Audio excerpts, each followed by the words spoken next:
안녕하세요. 저는 연세의대 내과 교실 세브란스 병원 소화기 내과에 근무하는 김도영입니다.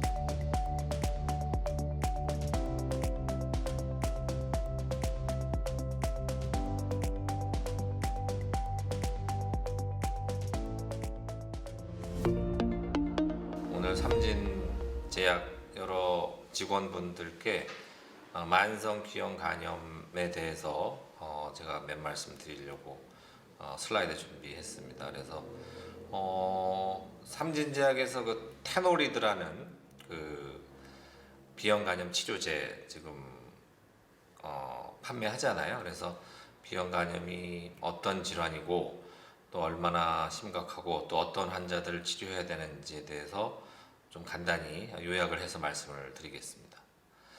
그래서 우리나라 간질환 옛날에 왕국이라고 불렸는데요. 그 이유가 비형 간염이 굉장히 많았기 때문입니다. 그래서 예전에 80년대만 해도 100명에 한 8명, 9명은 비형 간염이 다 있었거든요. 그러니까 여기 표에 보시는 것처럼 한국인에서 비형 간염 유병률이라고 그러는데 비형 간염이 얼마나 많은가 하는 거 보시면 전체 8.6%니까 거의 9%잖아요. 그만큼 우리나라가 세계에서 손꼽힐 정도로 비형 간염이 워낙에 많았습니다. 그 이유는 수직 감염이 많았기 때문인데요. 대부분 다 비형 간염 걸리는 분들이 태어날 때 이미 어머니로부터 태어날 때 어머니가 갖고 있던 그 바이러스가 그 신생아에게 전파돼서 본인 의지와 상관없이 이제 걸리게 되는 경우가 많았습니다. 그래서 여기 보시는 것처럼 82년도에 그 유병률을 보면 10대가 이렇게 14.2% 굉장히 높잖아요. 이미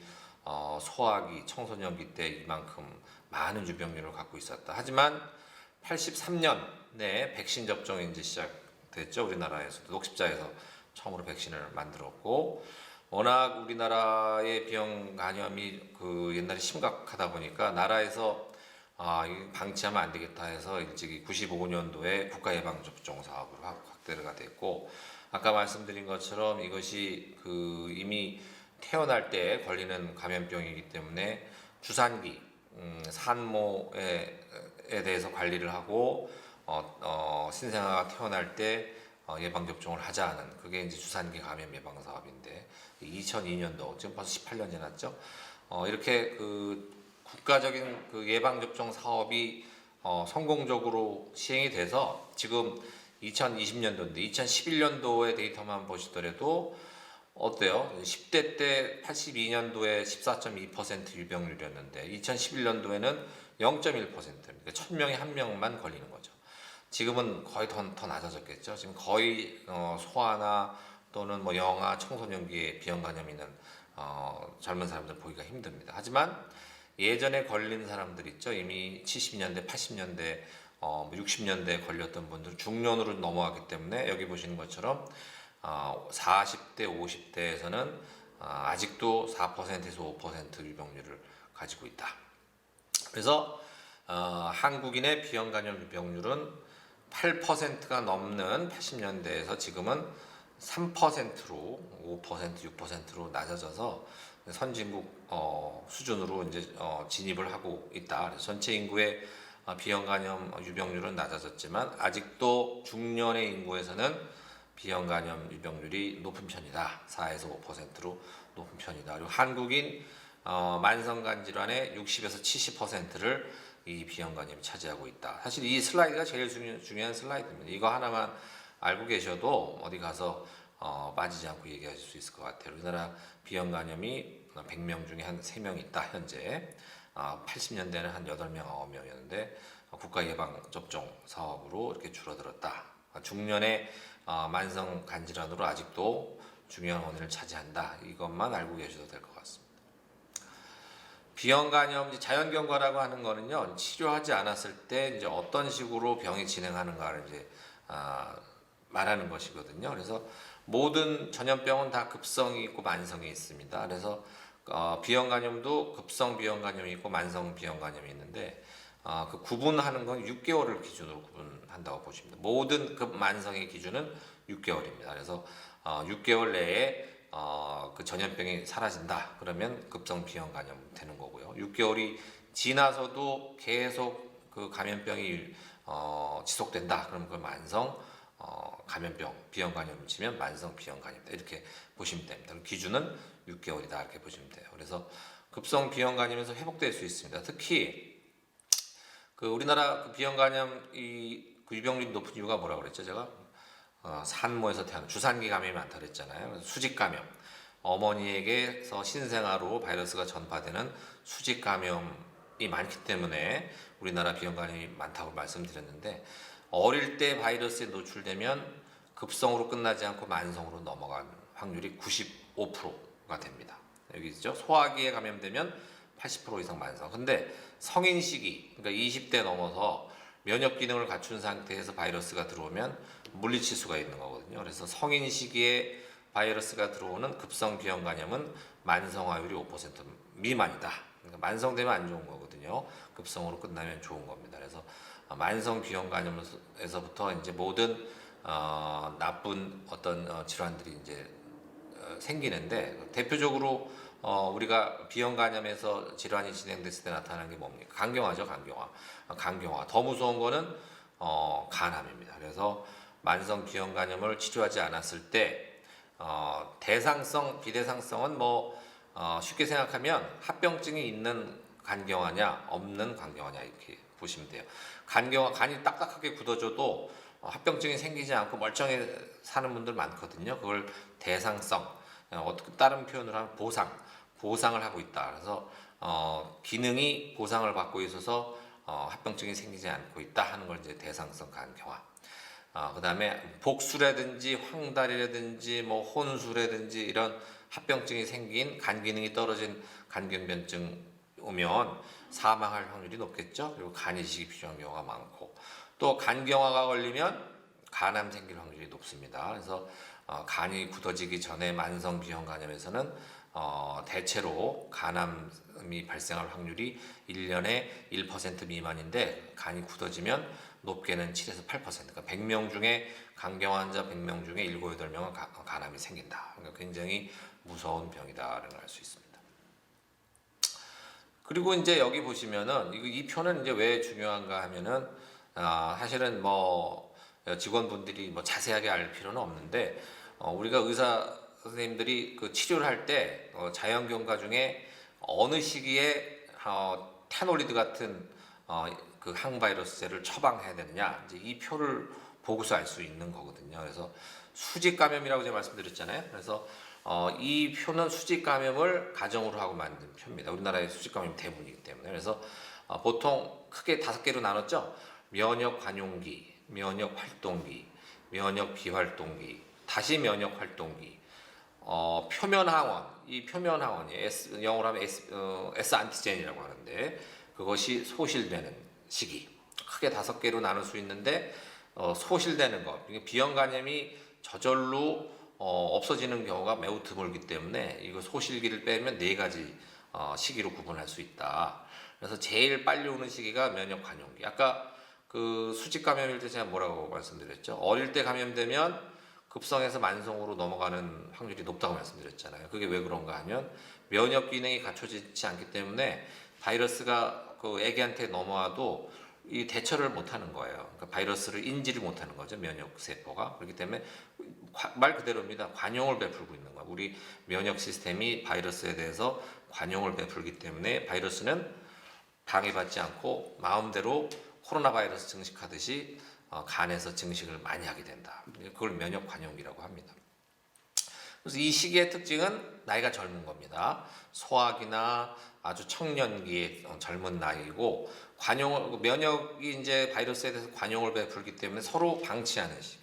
그러니까 면역 세포가 일을 하질 않고 바이러스도 증식만 해요. 그리고 간 손상을 주질 않아요. 그렇기 때문에 바이러스 양이 굉장히 많다. 그래서 셀 수 없을 정도로 혈액 검사를 해보면 바이러스가 굉장히 많이 검출됩니다. 근데 서로 관용을 베풀기 때문에 간 손상도 주질 않아요. 그래서 조직 검사를 했을 때 간에 염증이 거의 없다. 그래서 이 시기는 바이러스 치료를 할 필요가 없는 겁니다.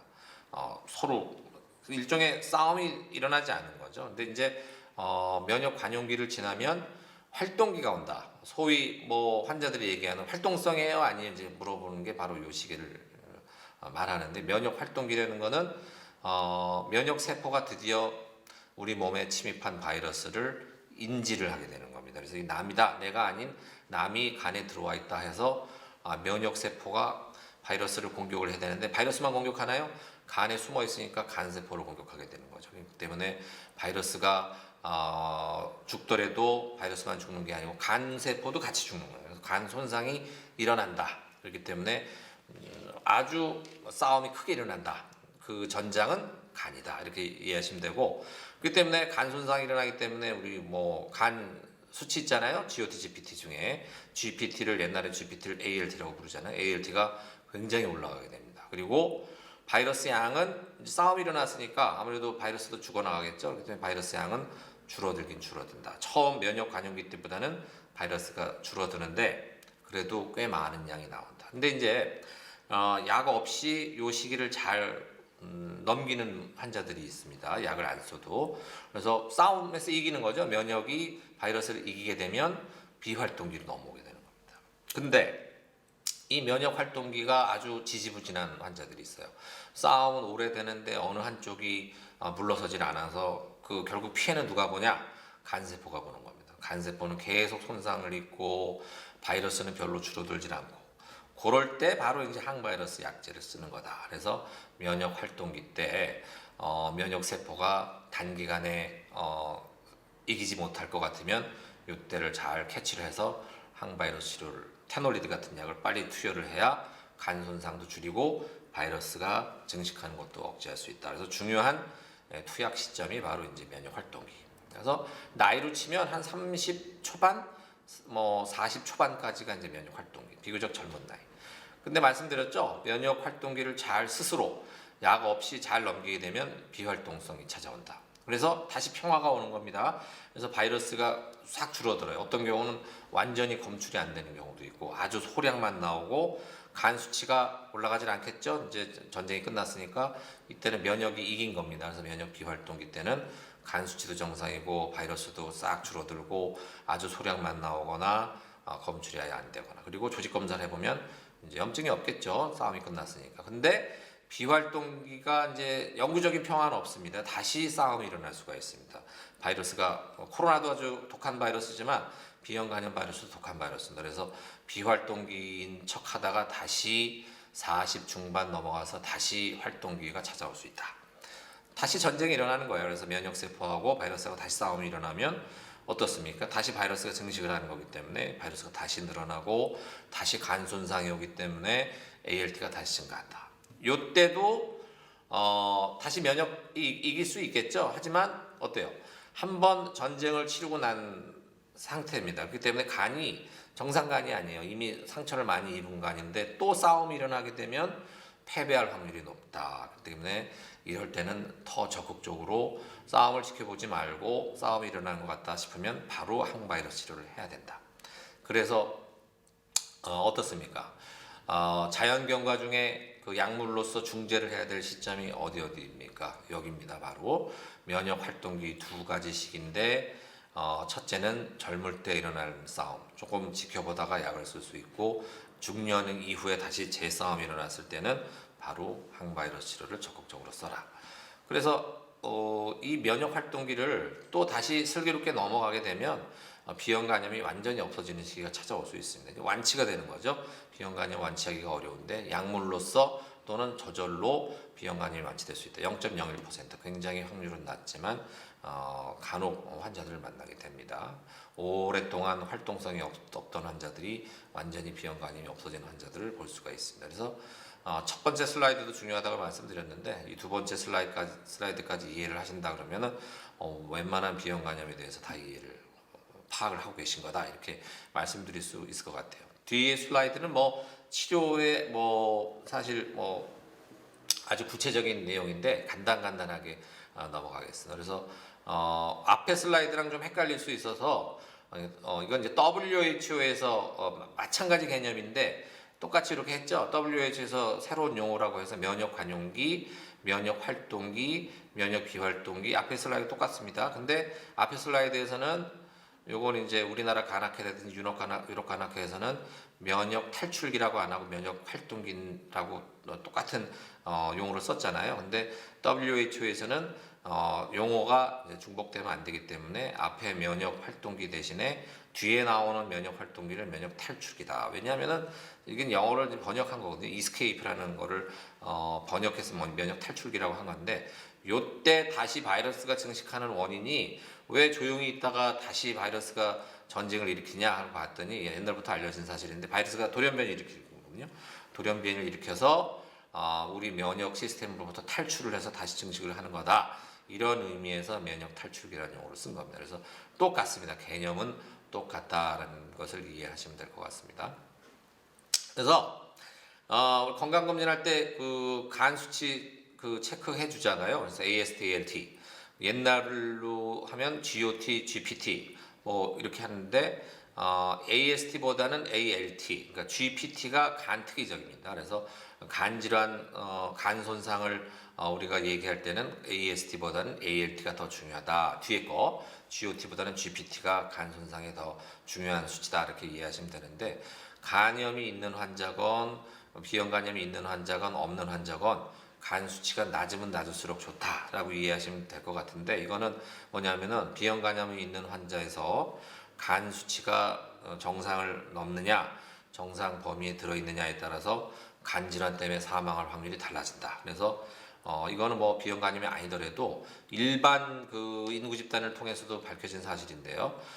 전체 인구를 두고 봤을 때 간 수치가 낮은 환자들, 그러니까 정상 범위에 있는 환자들 또는 아주 매우 낮게 유지되는 환자들이 간 질환으로 사망할 확률이 낮다. 그렇기 때문에 건강검진 하실 때 조금이라도 높은 분들 있잖아요. 지방간이 원인이 됐든 뭐 비형간염이 원인이 됐든 높으면은 그만큼 조심하셔야 된다. 그런 메시지만 이해하시면 될 것 같습니다. 이것도 마찬가지인데요. 이제 항바이러스 치료.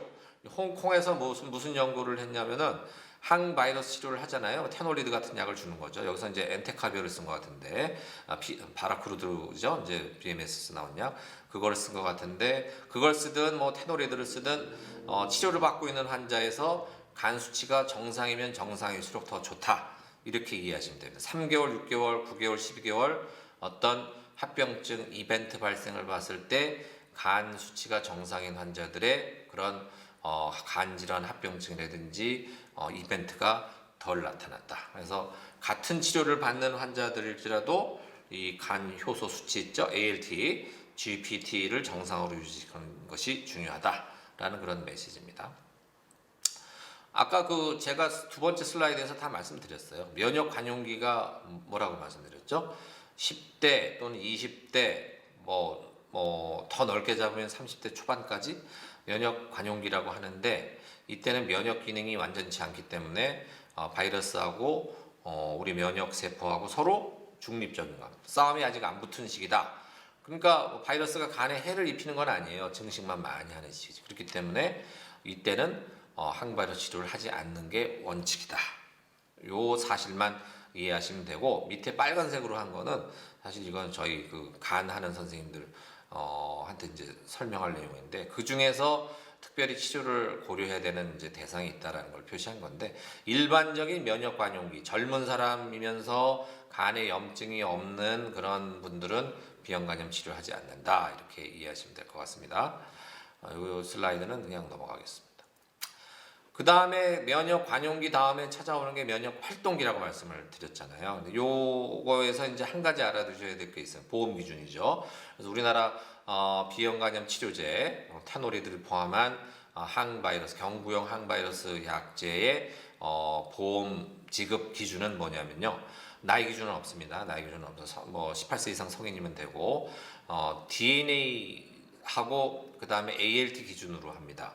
근데 그 위에 어떤 조건이 있냐면은 이항원이라는 게 있어요. 이것도 이제 설명하려면 긴데 우리가 검사할 때 DNA 검사도 하지만 이항원 항체 검사도 하는데 항체가 양성이냐 이항원이 양성이냐 음성이냐에 따라서 수치 기준이 조금씩 달라집니다. 그래서 이항원이 양성인 경우에는 DNA 기준이 2만 IU/ml, 단위도 좀 알아두시면 더 좋고, 옛날엔 카피 퍼 ml이라고 했는데 최근에 이제 IU 인터내셔널 유니트라고 해서 IU/ml이고 기준이 2만 단위예요. 그러니까 2만 단위가 넘어야 되고, 이항원이 음성인 경우에는 2,000입니다. 10배 낮습니다.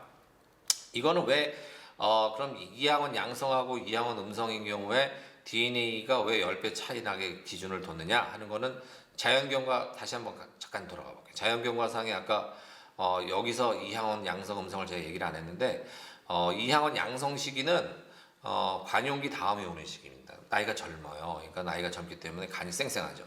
근데 이항원 음성 시기는 한번 손상을 겪고 중년의 시기입니다. 그렇기 때문에 이 시기 때는 바이러스가 돌연변이도 있고 나이가 환자가 많기 때문에 바이러스 증식능이 떨어지기 때문에 바이러스 양 자체가 많지는 않습니다. 그렇기 때문에 환자에서 검사를 했을 때 이항원이 양성이냐 음성이냐에 따라서 DNA의 그 기준을 달리 둔 겁니다. 그래서 양성일 때는 2만이 기준이고 음성일 때는 2,000이 기준인데, ALT는 그러니까 GPT는 얼마를 기준으로 했느냐?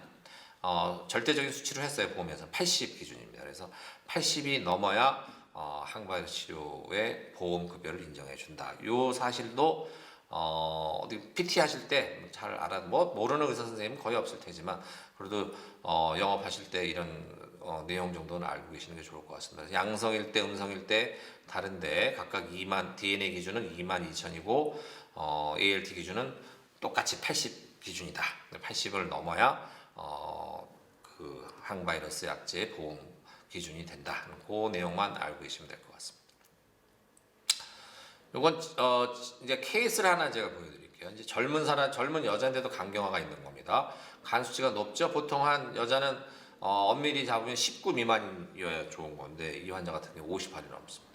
이항원이 양성인데 뭐 이건 안 중요하고, 혈소판이라는 게 있죠. 우리 혈액 검사하면 혈소판이 낮은 겁니다. 15만 개 이상이어야 되는 낮은 거고, DNA는 옛날 단위이기 때문에 카피를 썼는데 굉장히 DNA도 많고 혈소판도 낮고 초음파를 하면 이게 간경화가 있는 간입니다. 비장도 크고. 그래서 젊은 여성인데도 간경화가 있고 바이러스도 많고 간 수치도 높다 하기 때문에, 여기 80 아니네요. 근데 80 아니라고 그러면 항바이러스 치료를 못하는 걸까? 그렇지 않다는 겁니다. 왜냐하면 이 답은 항바이러스 치료를 꼭 해야 되는데, 간경화 환자에서는 ALT가 정상이어도 항바이러스 치료를 꼭 해야 된다. 보험도 그렇게 정하고 있습니다. 그래서 합병증이 없는 간경화 있는 환자에서 DNA의 기준은 2,000이고요. 아까 2,000 기준이 또 뭐가 있었죠? 이항원 음성 환자였죠. 그건 이제 간경화가 없을 때 얘기고, 간경화가 있는 환자에서는 별도로 DNA 기준은 2,000이지만 ALT 기준은 없다. 그래서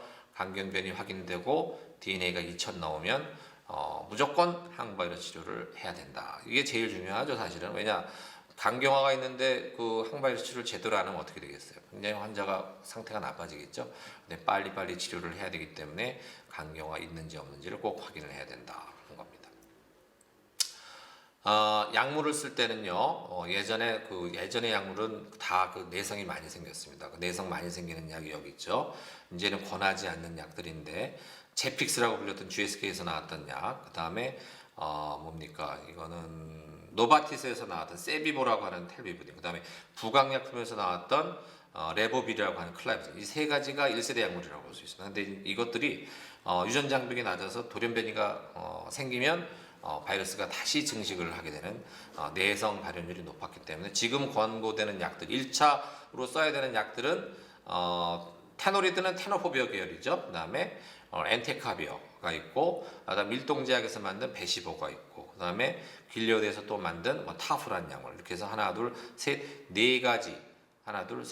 네 가지 정도의 약만 1차 치료제를 권하고 있다. 그래서 테노리드도 1차 치료제의 한 가지다라는 걸 이제 아시면 되고, 항바이러스 치료 중에 모니터링 하는 거는 보통 제가 이제 실제 환자를 볼 때 예를 들어 비형 간염 환자인데 약을 먹고 있는 환자다 그러면 보통 6개월에 한 번씩 오라고 합니다. 6개월에 한 번씩 초음파 검사하고요. 그다음에 DNA 검사해서 처음에 높았던 DNA가 제로로 떨어지는지 확인을 해야 되고, 그다음에 이항원이 양성인 환자에서 항원이 음성으로 바뀌는지, 또 완전히 완치가 되는지를 보려면 뭘 검사하나요? S항원 검사를 해야죠. 표면 항원이 그 사람이 B형 간염이 있냐 없냐를 결정하는 거죠. 그래서 S항원 검사는 뭐 가끔 하고 1년에 한두 번 하는 거는 E항원이고 DNA고 초음파고 그다음에 간 기능 검사 6개월에 한 번씩 모니터링을 한다.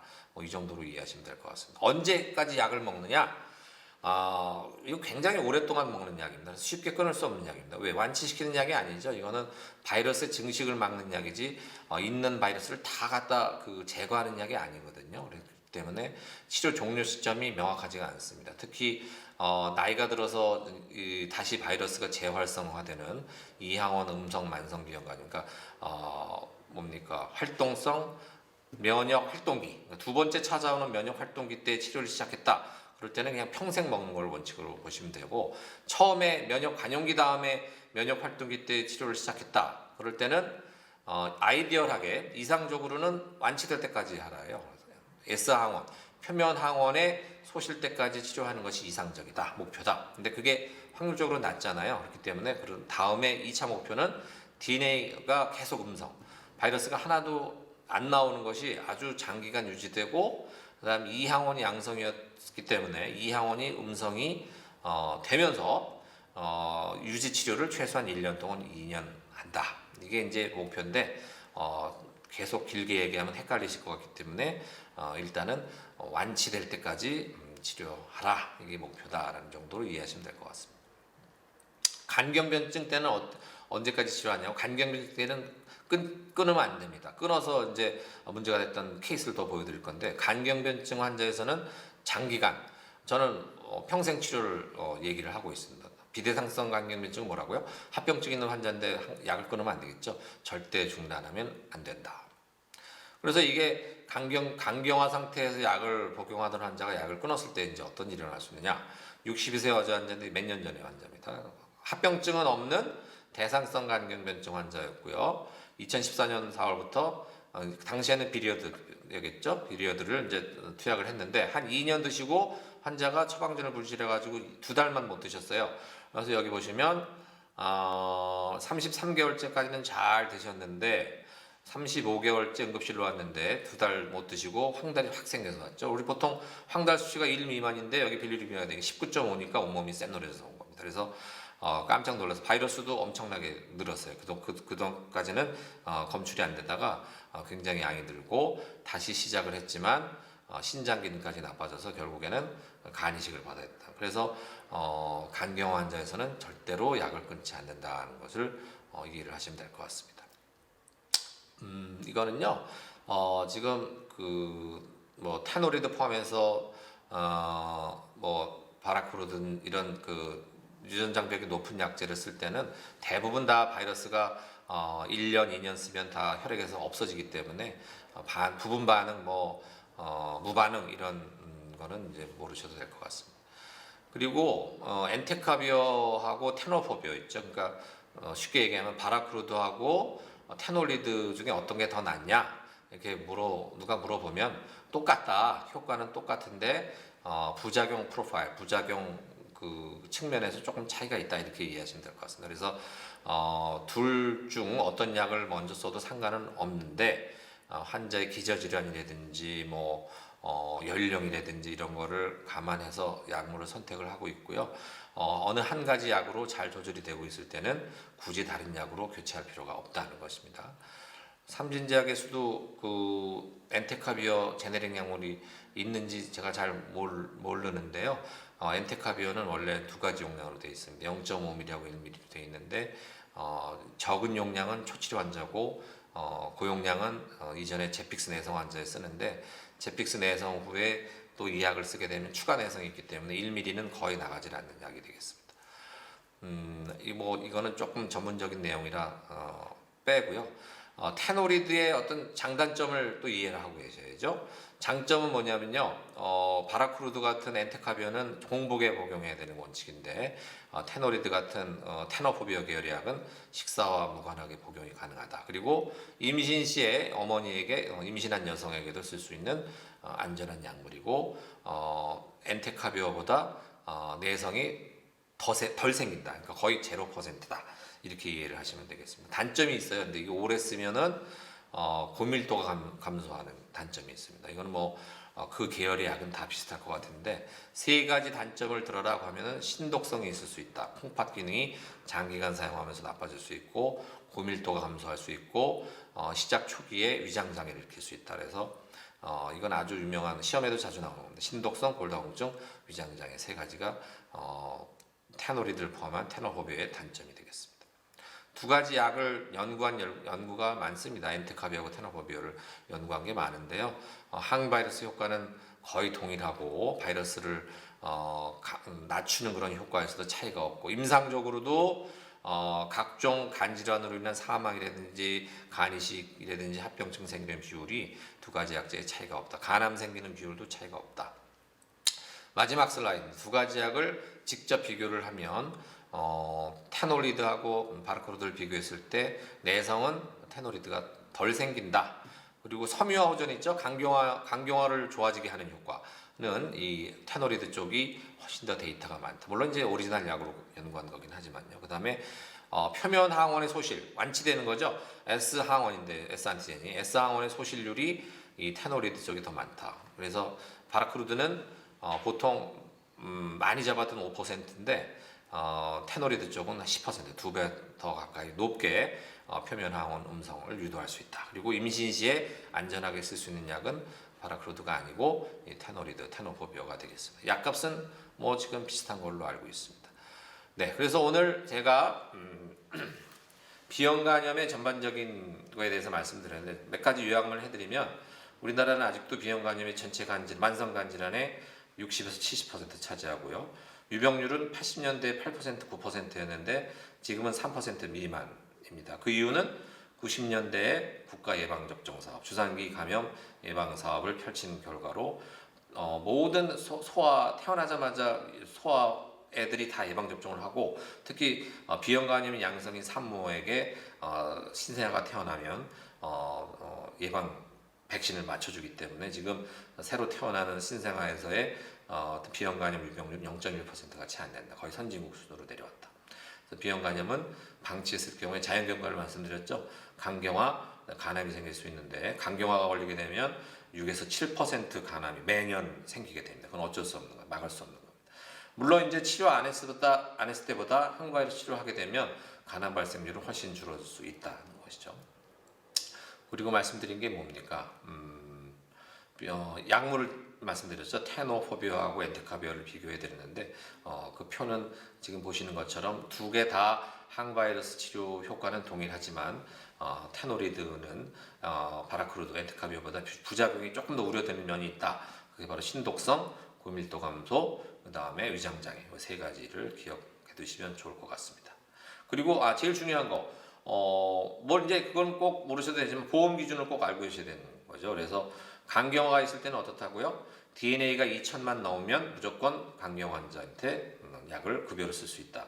간경화가 없을 때는 이항원이 양성이냐 음성이냐에 따라서 달라지는데, 이항원이 양성일 때는 DNA 기준이 2만이고 이항원이 음성일 때는 기준이 2,000이고, 그리고 ALT가 높아야 되는데 그 기준은 80이다. 이런 정도로 서머리 해드리면서 제 강의를 마치겠습니다. 다음 강의가 혹시 기회가 주어진다 그러면은 C형 간염이나 또 간암, 지방간을 가지고 또 말씀을 드리겠습니다. 오늘 경청해 주셔서 감사합니다.